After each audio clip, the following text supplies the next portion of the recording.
MIT Center for Future Skills Excellence, MIT Art, Design and Technology University, Pune. India brings together the world's top tech women influencers leading the exponential technology domain and rising awareness on trending hot topics such as blockchain technology, data science, AI and ML, cybersecurity, cloud computing, metaverse, fintech, robotics, digital transformation and many more. Join the second International Virtual Summit on Women Frontiers in Exponential Technology from 5th to 8th March 2022. Proudly organized by MIT Center for Future Skills Excellence India. Visit mitfuturesskills.org/WFET or call on 7066995599. Transform yourself into a winning professional.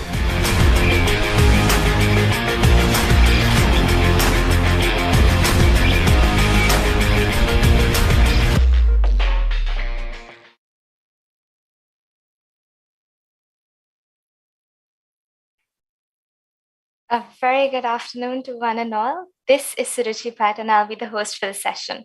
On behalf of MIT Center for Future Skills Excellence, MIT Art, Design and Technology University, Pune, it is my pleasure to welcome all the esteemed guests and enthusiastic participants from all parts of the globe. This is the second International Virtual Summit on Women Frontiers in Exponential Technology, the platform to learn from global women tech influencers. At the outset, let me welcome our lovely keynote speaker, Ms. Sailaja ma'am, with us today, AppSecLead and Senior Director, SAP Labs India, and founder of Women in Cybersecurity and Privacy. Thank you so much for joining us, ma'am.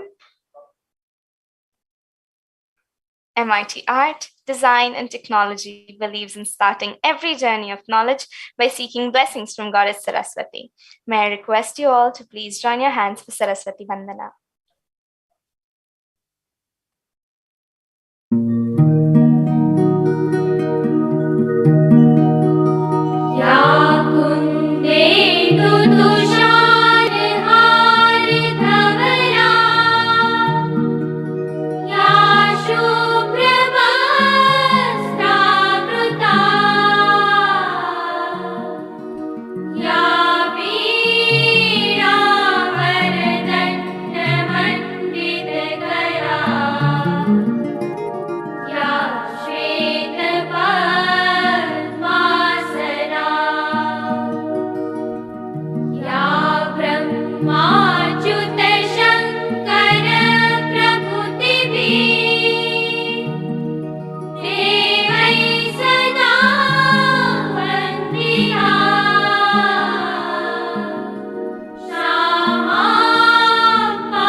Thank you very much. MIT Center for Future Skills Excellence, under the guidance of MIT Art, Design and Technology University, Pune, is proud to bring on one platform, women who are world motivators in technology. The second International Virtual Summit on Women Frontiers in Exponential Technology is an attempt to salute women who influence and motivate, along with creating awareness on the power of emerging technologies in career growth. On the same notion, the digital and online worlds are changing at a rapid and constant pace. Systems and securities are like global games that anyone can try their hands at cracking. But in comparison to a few years ago, how does the world of cybersecurity look today? And what does the future hold? We will listen to a very intriguing talk on the past, present, and future of application security. It is our pleasure to have Ms. Sailaja with us today, AppSecLead and Senior Director, SAP Labs India, and founder of Women in Cybersecurity and Privacy. But before that, can I please request the technical team for the AV? Ms. Sailaja Vadlamudi is SAP Lab India's first application security lead, Director Chief Expert of Security and Data Privacy. She has over 18 years of experience and drives security strategy for India and work toward building security culture in the region and is responsible for leading all security initiatives. She is also a seasoned security and privacy professional focused on security strategy, execution, governance, and operation. Miss Sailaja is an evangelist by frequently interacting with the enthusiasts in various forums where she shares her knowledge and research experience on security and data privacy to make the listeners understand their relevance in the digital era. Driven by her passion with an intent to give back to society, she founded WiCSP, Women in Cybersecurity and Privacy, a non-profit organization aiming to raise cyber awareness for kids, young girls, and women to educate them in pursuing career opportunities and cybersecurity. She has sensitized and trained more than 75,000 aspirants at multiple events. She has led diverse roles across software development like development expert, designer, solution manager, architect, integration expert, security project lead, data privacy expert, security expert, and product owner. She led team based on India, Germany, China, Hungary, and the USA, gaining solid management skill, demonstrating proficiency in leading. She works with multiple non-profit and is associated with industry bodies and organizations worldwide. She believes and motivates her team to contribute to upcoming policies on cyberspace to be able to serve to our country as this is the need of the hour. She has constantly supported and mentored MIT Center for Future Skills Excellence, and it is our pleasure to have Ms. Sailaja join us in the second International Virtual Summit on Women Frontier in Exponential Technology.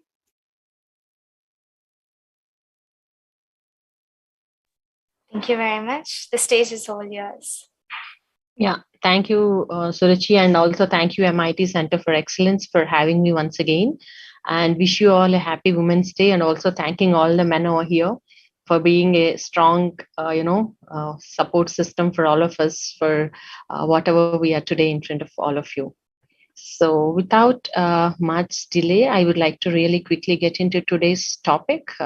Can someone confirm if my screen is visible? It is. It is.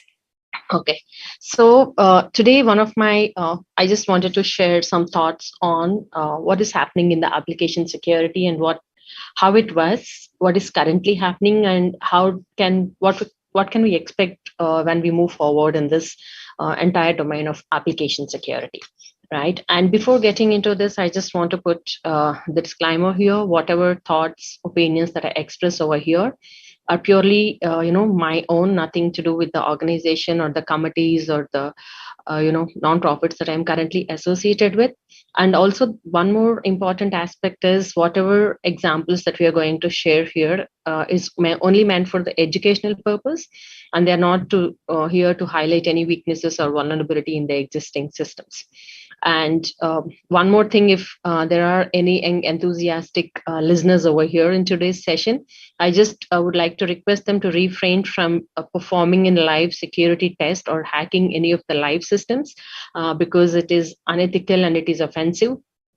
And it is also considered as a cyber crime. So please stay away from that.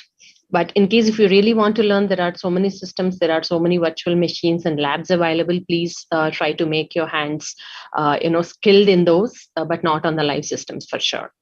Yeah.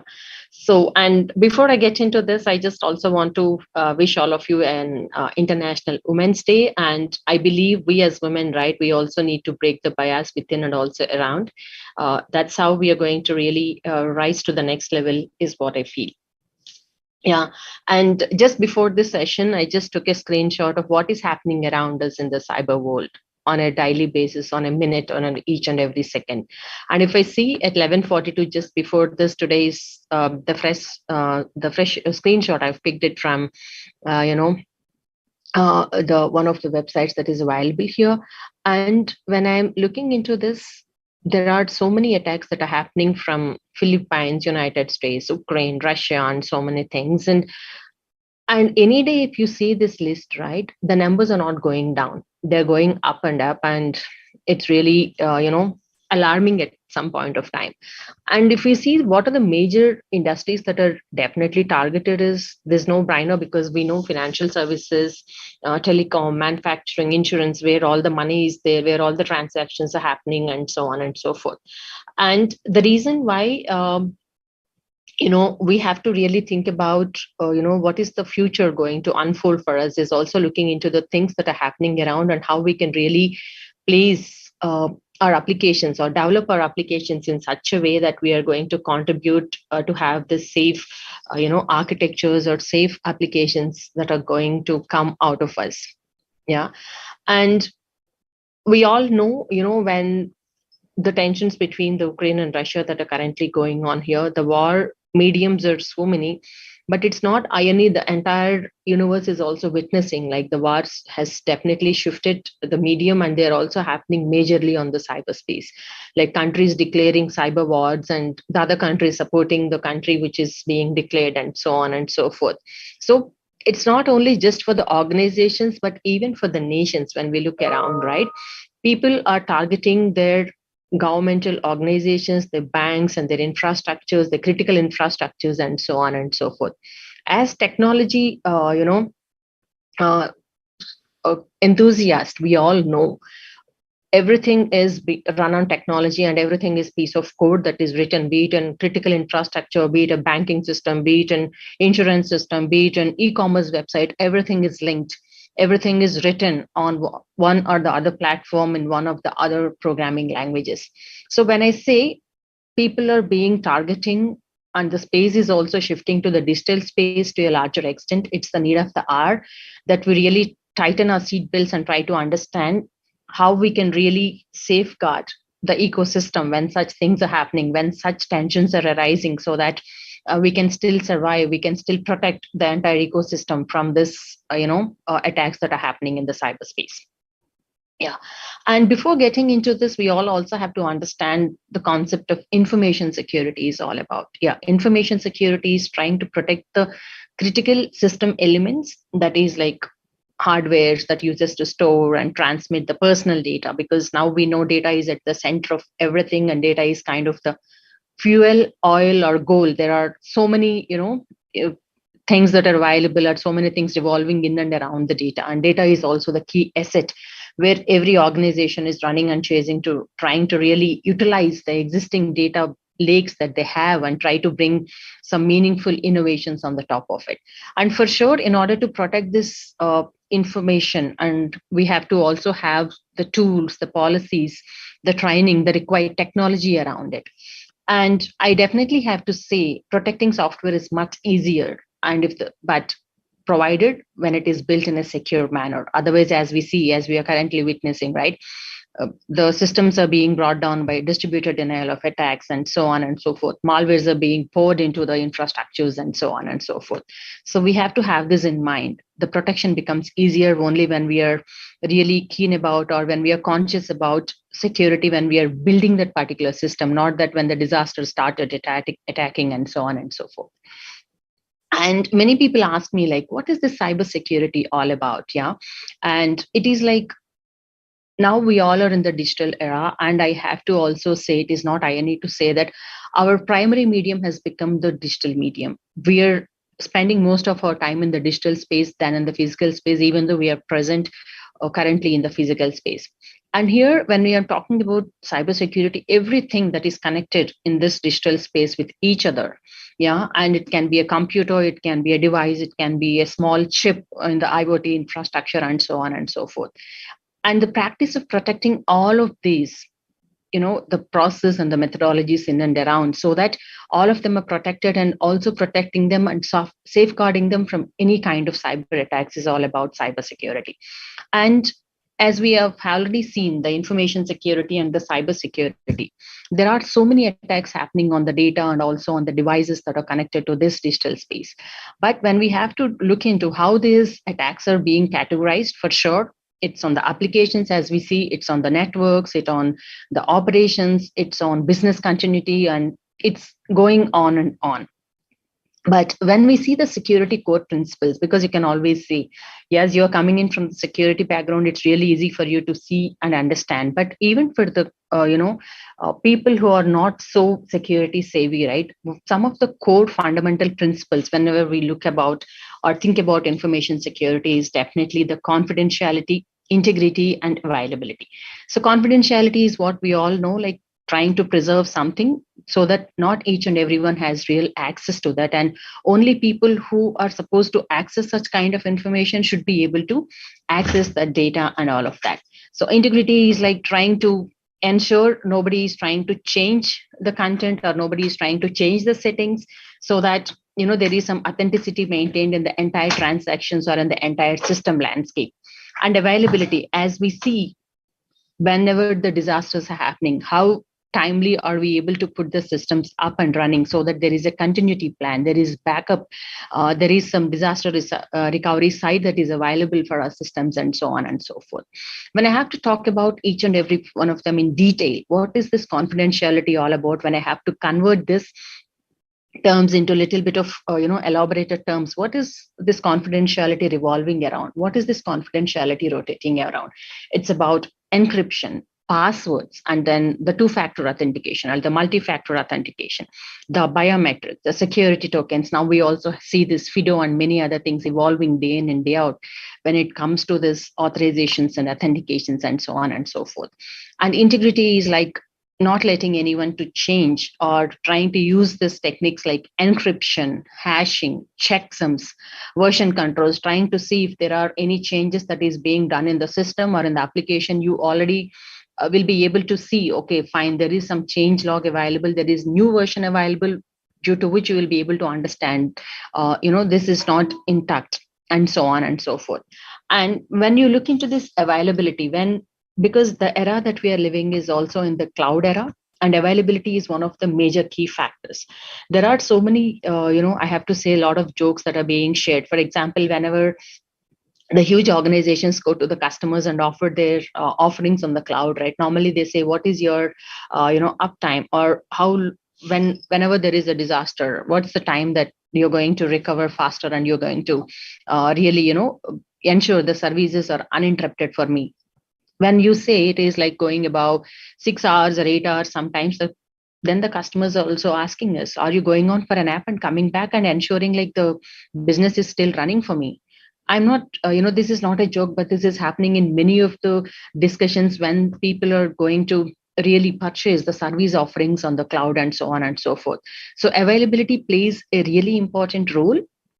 It can be like backups. This is when one of the site is put on fire, or there's an earthquake or something or the other. So what is the plan B that you have in place, so that you have the other live systems, the entire setup is there, the data is also available in the other data center, and you can really bring it back so that people or even the customers do not realize there is an interruption that is happening in their day-to-day operations, and so on and so forth. So these are the fundamental core concepts: the confidentiality, integrity, and availability. And the reason why we are talking about this application security is evolving. What is the future of it, right? We all have recently witnessed in the pandemic. In general, we all know the vaccine development and approval takes up to 10 to 15 years. But when we see or when we think back, oh my God, I have already taken, even personally, I have done 2 of my shots for vaccines for the COVID. And then we couldn't wait for 10 to 15 years, right? The vaccine was quick out in short span, not even 1/10 of this. In a year's time, the vaccine is out and people got vaccinated, and so on and so forth.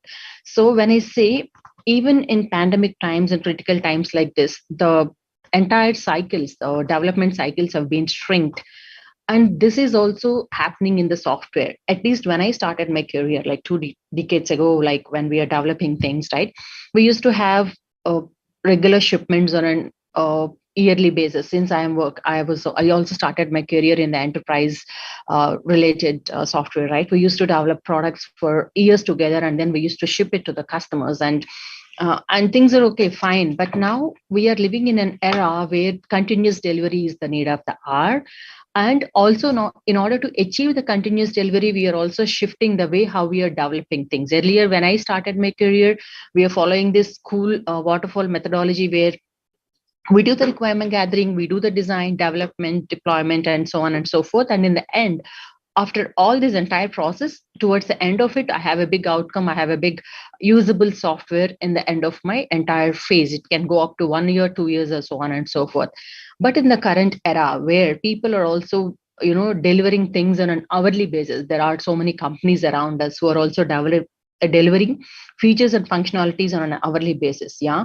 And in this era, that agile methodology has also come into phase where you have shorter development life cycles and you have a quick outcome, cumulative outcomes at the end of shorter cycles, depending on the delivery phase that you set up for your entire end-to-end developments. Yeah.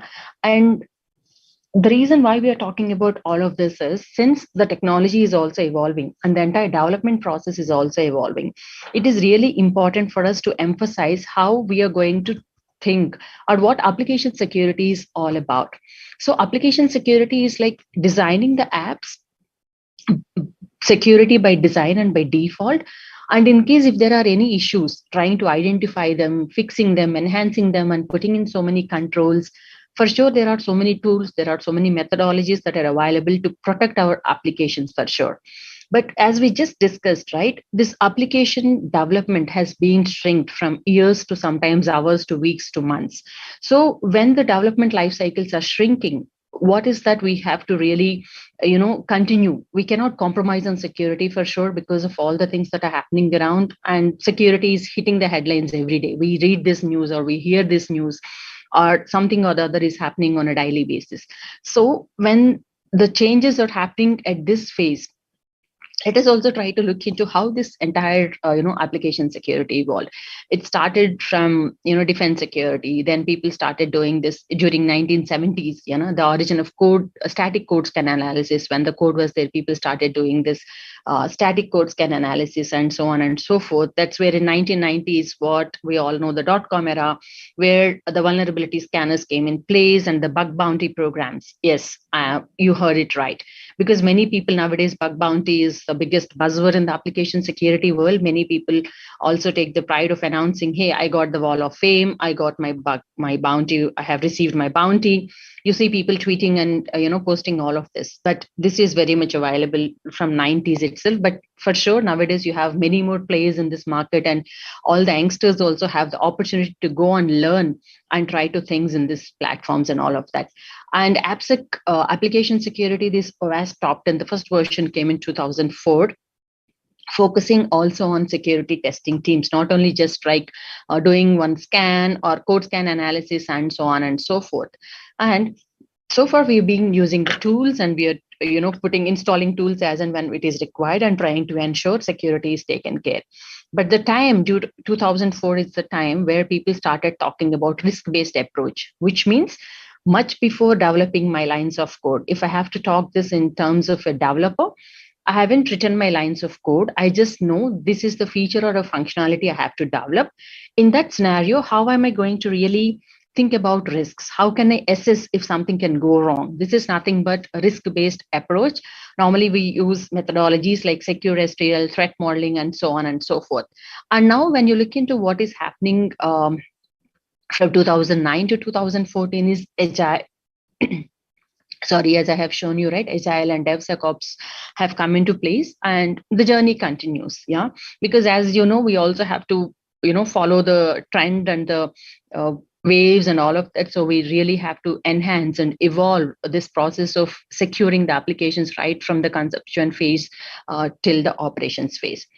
Now you can ask me, yes, I am building an application, so what should I do? Yes, there are so many categories of threats and attacks that are available, depending on if you're doing a cloud-based development, IoT-based, if you're developing a simple application based on web and all that, or if you're doing a full stack development.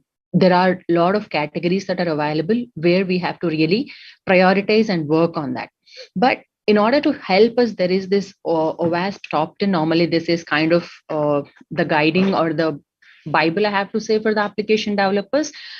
Every time to time, they review this priorities of this top 10, which means whoever is developing or building an application, right, they just look into this top 10 application security standards or the requirements, and it is a must, or it is highly recommended and followed by many of the huge organizations.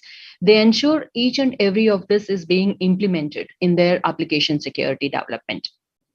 Yeah, and when I have to talk about risks, right, it's not only in the applications, we see this risks are happening, but if we see it on a daily basis, right, when it comes to education, we, at least when we all started our careers, right, we wanted to have we want to get into computer science, and then during this 2000, this big buzz, and people started telling, hey, people are not going to have jobs, people are losing jobs. So at some point of time, we have invested in the education, and we have taken in risk. Okay, fine, if that is not going to be there, and so on and so forth.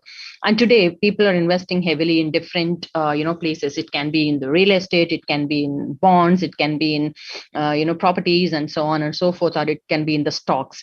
So people also definitely know there are risks involved in this, and we also know, due to some of the habits we have gained throughout, there are some health consequences, and so on and so forth, but still people go ahead, even in the relations, right?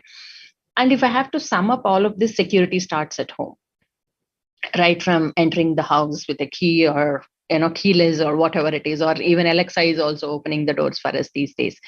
And security is also power.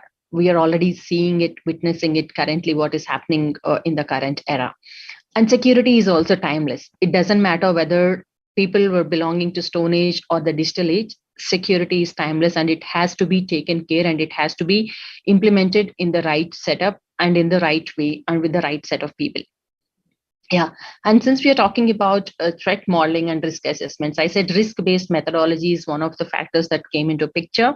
And here what we try to do is we just try to understand the risks, what can go wrong. For example, say like I am developing an application. Yeah. And then in that application, we just try to understand, for example, I am trying to build an e-commerce website for the students of MIT. And here you have a tech event happening, and then you just want to come up with a website, and some of the people are also installing the stalls, and then you also giving the spaces, like someone to sell the ice cream, someone to sell some cookies, and so on and so forth. Everything is happening on the e-commerce platform.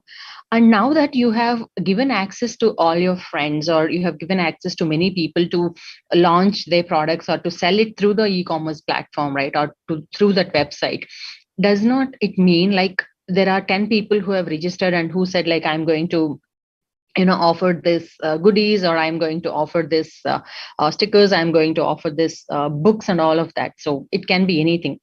So if 10 people are onboarding into these e-commerce websites, when we are much before we made this website live, it is really important for us to understand how many people are onboarding. It does not mean there are 10 people who have registered and who are planning to sell something in the form of their virtual stalls will have access to each and every one of their pricing list and all the details. Not necessarily, right? We have to ensure if somebody is trying to sell ice creams, only they should be able to see the list of things that are available and all the orders that they have received towards the course of the event. If somebody is trying to sell the stationery with the logos and all of that, or the college stationery and all of that, so there should be some compartmentalization done, there should be some segregation of duties done, and so on and so forth.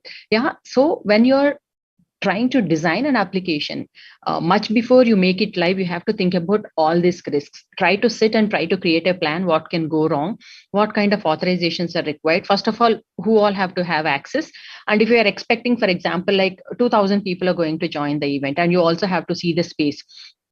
If 4,000 people are going to register and all of them are going to log into the site at the same time, then the site is going to, plumb. So we have to really take care of all of this, and also trying to understand and identify and analyze and document the threats. And for example, when I am doing this in a different region, for example, if I am doing the same event in European region, there you have the stringent GDPR, privacy laws and regulations. So depending on the amount of personal data we are collecting, we also have to ensure the methodology that has to be followed, and the tools that are required to safeguard our application and also the data inside it, and so on and so forth. And there are so many methodologies in order to do this threat modeling. Octave, Stride is one of the pioneering one, which is coined by Microsoft, yeah, and Pasta, Trike, Vast, and so on and so forth. And the process goes like this. First of all, we just try to go to the functionality and the offering, what this application is all about.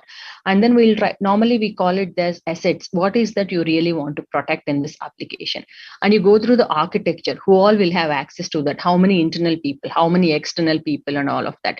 And then you try to split the application, you decompose the application, and then you try to identify the threats, and you also rate them. Not that you're going to, for example, you take this reference as OWASP top 10 and then you try to rate them. If it is an OWASP top 10, it's a must, you have to fix it. And then you also document and report and give it back to the teams. Yeah. So Secure STL, this is the risk-based approach coined by Microsoft. As I said, it starts from training, during the requirement gathering also, right? So security and privacy risk assessments are done. And then you follow this threat modeling methodology. You use the tools, you use several tools, and so on and so forth. And here, when I just also want to highlight one thing, each and every organization have their own processes inside it. Just that you have so many tools available in the market, not each and everybody is going to pick the tool, or we are not allowed to do so. We have one set of approved listed tools, which are thoroughly tested by the entire team. And then you only have to use only those approved tools inside the organizations. Yeah. And then you also have, from depending on the organization to organization, you have several methods available for, before releasing, you will also do one round of mock test, and also then you also have response plans in place. Which means, for example, if somebody is reporting a security incident on your application, do you have a process in place? How are you going to execute the incident? Normally in the regular setup, you have huge organizations with huge technology stacks and so on and so forth.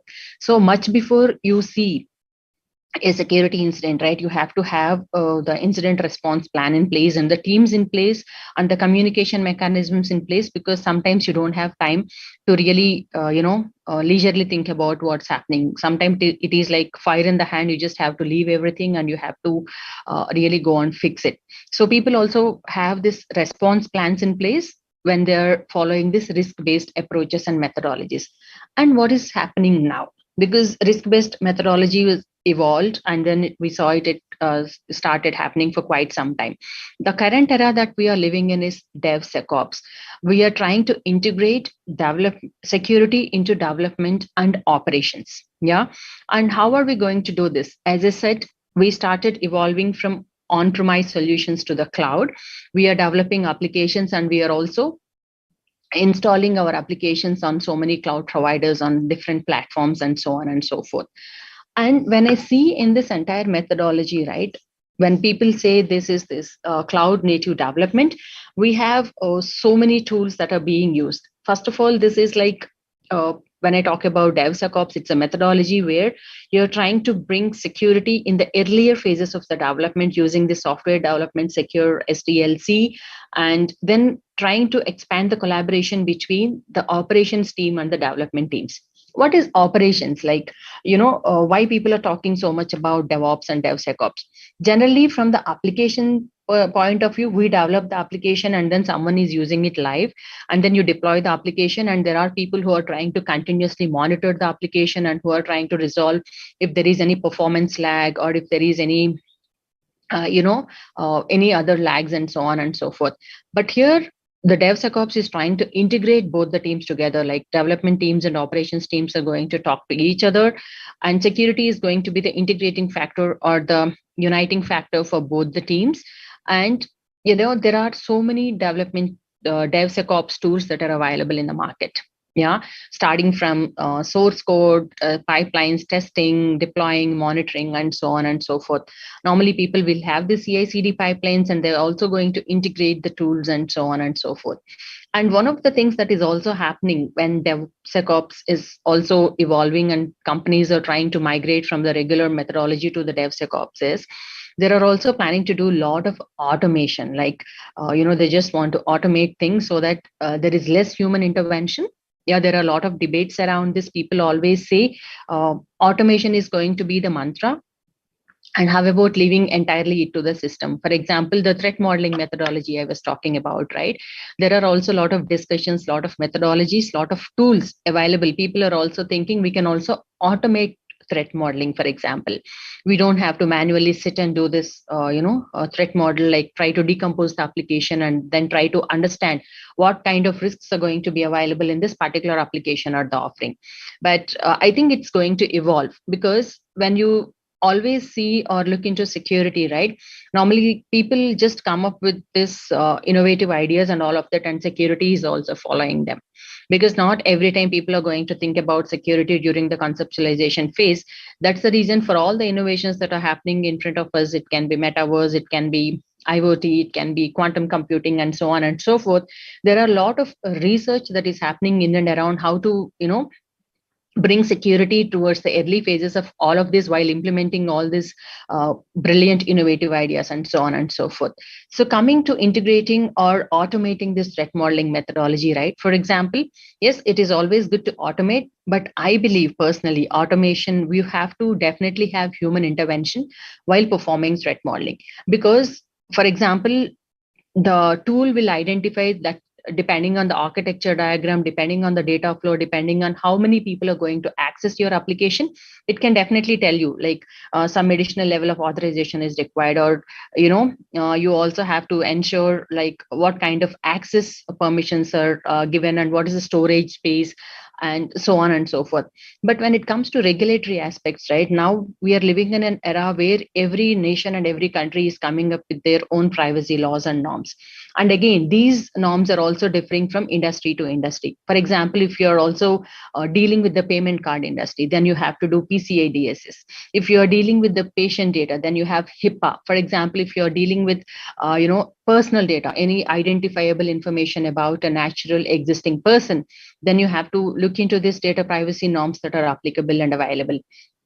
And for depending on the context and depending on the offering of that particular application, we have to also change the focus, and we also have to assess the application. Because normally I also learned in the healthcare industry that is very stringent, because just for example, somebody is able to change or gain access into the application that is catering to the needs of the healthcare. Just imagine, it is all about life and death, right? If somebody is going to go and change the patient's blood pressure or their diabetic reports or whatever it is, it's going to be a greater disaster. So I believe, yes, we can have automation, and people also attained a higher level of automation in most of the aspects of this entire process of DevSecOps. But at some point, in one of the example I mentioned here, yes, for sure, human intervention is also required, and things are still evolving. But I believe moving forward in future, we will also have, process and methodologies around fitting them into the industry offering and fitting them into the regulatory aspects, and then trying to combine all of these aspects and then perform threat modeling. Yes, maybe that will also evolve sooner or later. Yeah. And now what is happening? For example, in the larger organizations, one of the things that is happening is there are so many tools. For example, somebody is using a different framework, somebody is using a different programming language.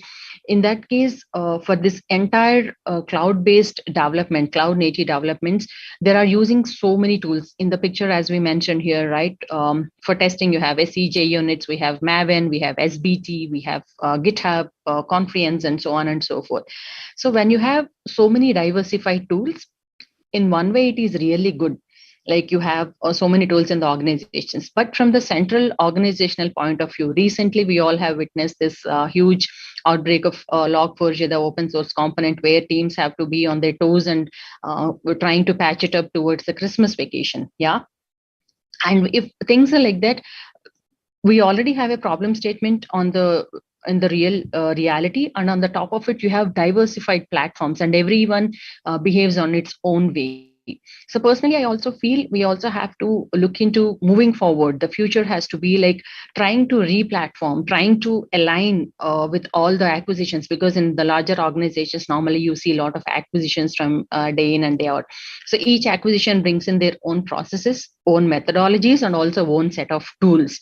And first of all, we also have to tally if the tools that are being used inside this organization, normally this happens during the onboarding of any organization into an during the acquisition time into the existing setup.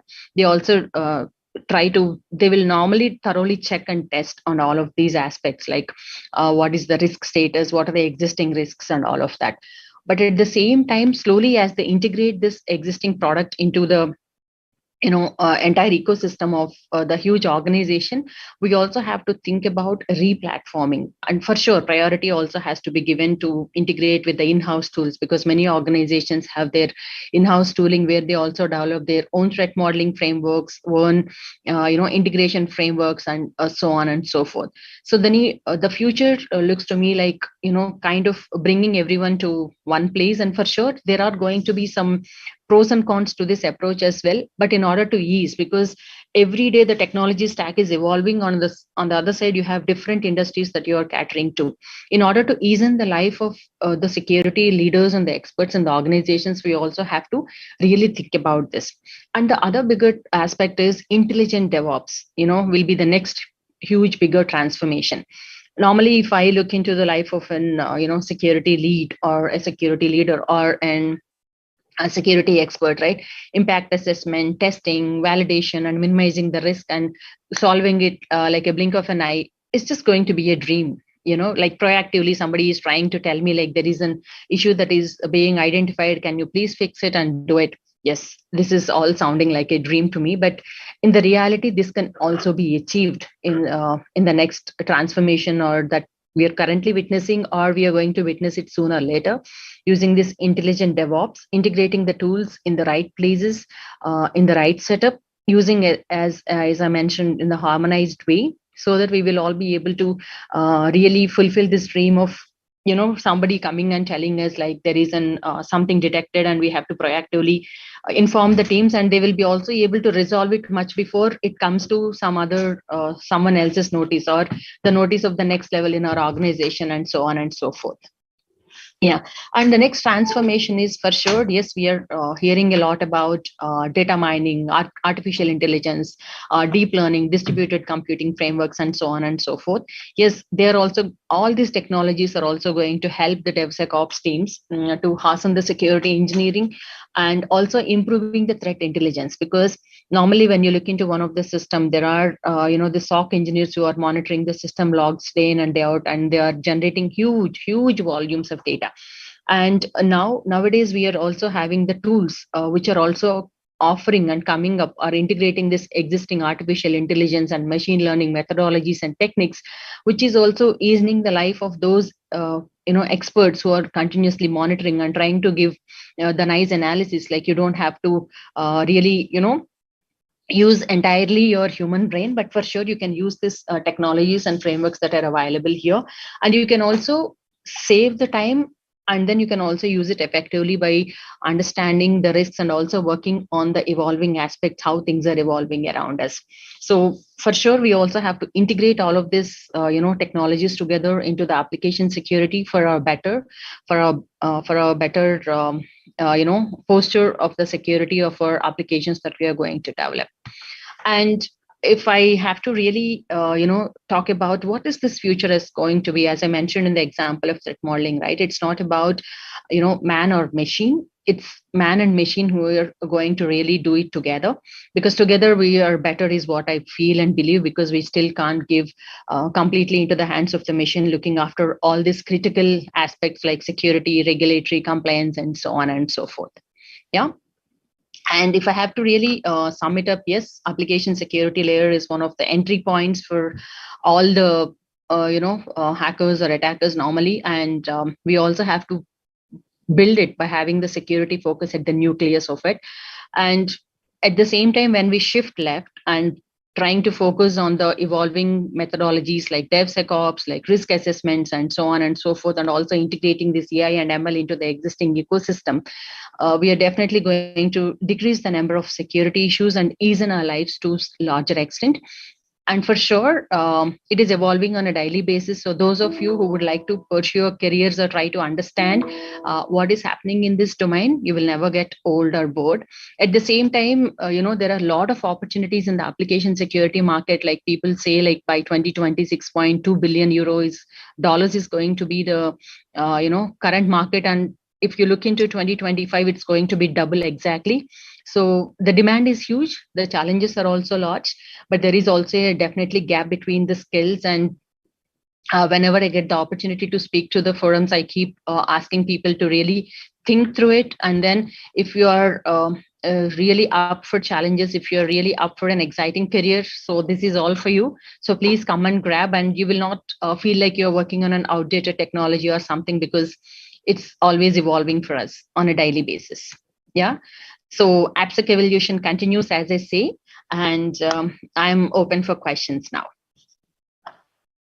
Thank you so much, ma'am. That was so comprehensive, and the details that you have given with examples is something which definitely everyone is going to take away today. Cybersecurity definitely is an issue, and there's one question where related to what I just wanted to say.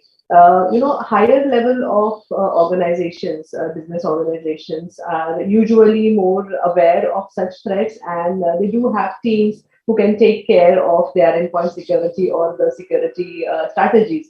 But at smaller scale, the businesses which nowadays are using the online platform, how do they start? Where do they begin? Can you give any kind of advice to them? You're on mute. Ma'am, you mean to say for the startups, you mean to say? Yes. A startup one, and also someone who doesn't have a big team. Is it compulsory to have a large team too? Yes, ma'am. So this is a wonderful question. Thanks for that question. And if I have to look into the statistics, right, the guinea pigs in the market for the security researchers are also the startups, because they also know that is not the focus for them. And they always try to really, grab the idea, because idea is the heart and soul for their entire organization. And they also try to do a lot of things around it. But nowadays, if you see how the entire offerings are also evolving when it comes to this ecosystem, right? You don't have to hire a full team. For example, you have security as a service that is available. Even CISO as a service, you can also hire. I understand the small startups cannot hire a full-time CISO, paying them so much, because security professionals are also really on an expensive side. So at least nowadays the shift is happening. Like people are also taking the services like CISO as a service, and people are also taking up security as a service, and everything is on you pay as you use them. All this is also giving them the ease. But one more important factor is, yes, you have all of this ecosystem in place, but more important is, irrespective of whatever industry you are in, you have to really think about security. If you missed out on it, I definitely know so many organizations who lost their complete identity, and they have to really shut down the entire business because they were being attacked and they were asked to pay the ransom, and they don't have money to do so. So at least nowadays the awareness is going on with all the attacks that are happening, because sometimes I say the security attacks are also doing good, raising the awareness of all the ecosystem, so that people are also prepared, and they also know what kind of services they can use from the ecosystems, and so on and so forth. Thank you, ma'am. Ma'am, we would like to know a little bit about women in cybersecurity and privacy. Yeah. So yes, this is one of my other child. That is what I keep telling my kids back home. This is my third baby, is what I tell them, because now, before the pandemic, we launched this Women in Cybersecurity and Privacy as a non-profit, trying to sensitize people, mainly targeting on the rural areas. Because now there is less of a digital divide, is what I have to say. Even starting from a small, infant to the third generation or fourth generation, everybody is on the devices connecting, and everybody is accessing e-commerce websites, starting from medicine to, beer to your biryani, is what I have to say. Everything is available online. And when people are using these digital platforms in an aggressive way, they're not aware of the threats that are already inside it. For example, one of the classic thing that I can give you is about UPI payments. Because even if I go to the street nowadays, street vendor will ask, Didi, give me, just send the money to this Amazon Pay, Google Pay, or whatever it is. But now sometimes people are also losing a lot of money. not only the rural area people, but also the educated ones, because sometimes unconsciously we forget, if I am accepting the payment, I don't have to give my pin. But sometimes people give the pin and the money is gone. Yeah. So there are so many instances like this where, for example, girls are targeted, children are targeted, and cyber criminals definitely know. They send a lot of phishing emails. They start sending requests, and they start exploiting the freedom, or they start making friends, and then they start exploiting, and then there are a lot of cyber crimes that are going on and on. And for sure, the problem statement is so big, but we thought, let us just add 2 drops into the ocean by contributing and then raising the awareness, because I believe awareness is the key, because you have to know there's a problem in the first place in order to address the problem. So we just reaching out to the rural areas, and ma'am, today I think we have close to 1640 government schools is what we are able to reach out, and we were able to sensitize the children, and it's a great feeling. And we have so many technical papers written out of this. Some research is also going on, and we have so many student chapters also in the rural and tier 1 and tier 2 cities as well in India. And I have to say, the battlefield is so large, and we definitely need a lot of warriors, and we are also happy we have a great team with us who is joining hands with the same passion, giving back to the society. And one of the other important factor is trying to bring in this diverse thought leadership aspects. And I want to see this thought leadership also coming in from the rural areas. We have a lot of jewels that are available. I have to say, the diamonds are available. You have to put them on the proper take them to the proper process. And we have to make this inclusive atmosphere of diversified talents, onboarding them, and so on and so forth. And so far, we just 2 years in this journey, and our experiences are really tiny and little, but we are fortunate, ma'am. Like, we were able to collaborate with many international platforms, and people were also, warm welcoming, like your platform to us, and then to come and share our experiences, and to also, take it forward to all the next levels. Thank you so much. I must say that it's really very inspiring what you're doing. I have always seen how you have been so dedicated towards creating this awareness. So thank you so much for that, ma'am. Today is International Women's Day. So what one piece of advice would you like to give women who would like to pursue a career in this particular field? Yeah. So again, this is a really cool question, ma'am. Women, first of all, they try to seek approval from the family or from other people around it. That's the bias that we have. It's not about intervening our own self. Do I fit in there, or do I don't fit in? But I have to say, now we have to really break the bias, and then try to take the challenges, and then convert, or the opportunities. We have to really break it within. For sure, there are a lot of biases around us, but mostly what I have seen is women have a lot of biases inside. Because I have to share, I have a mentee, and recently she was approached with an job opportunity, and she has undergone the entire training session for 6 to 7 months, and she is still like, I am not coming in from the security background. Should I really be going and saying yes for it? I said, yes, why not? There's no harm in failing, but at least you should be able to take the opportunity, because opportunity doesn't come twice. They're going to knock the door only once, and we have to really grab it. And the other important factor for women is they're very, even this I have noticed in men as well, we are very shy in asking for help. Yeah, please open your mouth and ask for help. It's not going to make you a lesser of an expert or whatever it is. And then you have to build your own world, because you have to be a better self. We are not in a competition with anybody. That is what one of the mantras that I follow. I just want to be by my better self when I look back and see what is my journey is all about. So it's all about, trying to grab the opportunities when they reach out to us, and asking for help. And also, if you see you're ready for a position, normally I also have seen in the professional front, if there is a job opportunity that is available, men will apply if they fit into 30-40% or even 50%.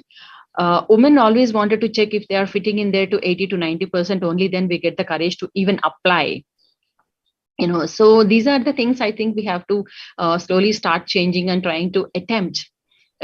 Who knows, if there's no one else who are really fitting in there, then you can be the best fit, or even the team wants to give it a shot because of the confidence you're going to show, or even the hold that you have on that particular subject, even if you never had the experience to work on it.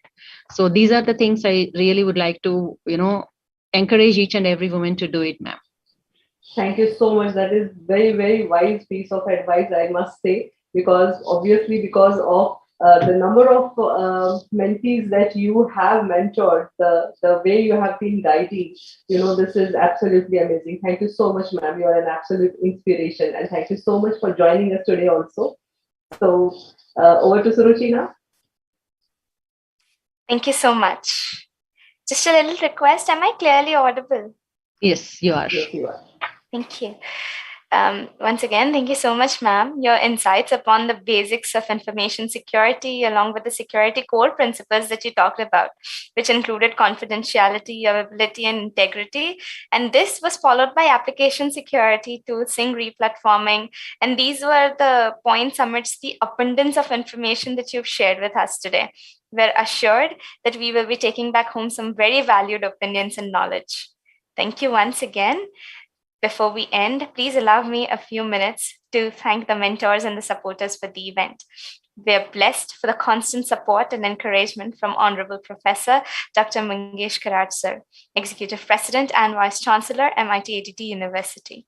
A big thank you to our mentors, Dr. Anand Chakradev sir, Pro Vice Chancellor, and Dr. Mahesh Chopre sir, Registrar, MIT ADT University, for their constant cooperation and motivation in such events.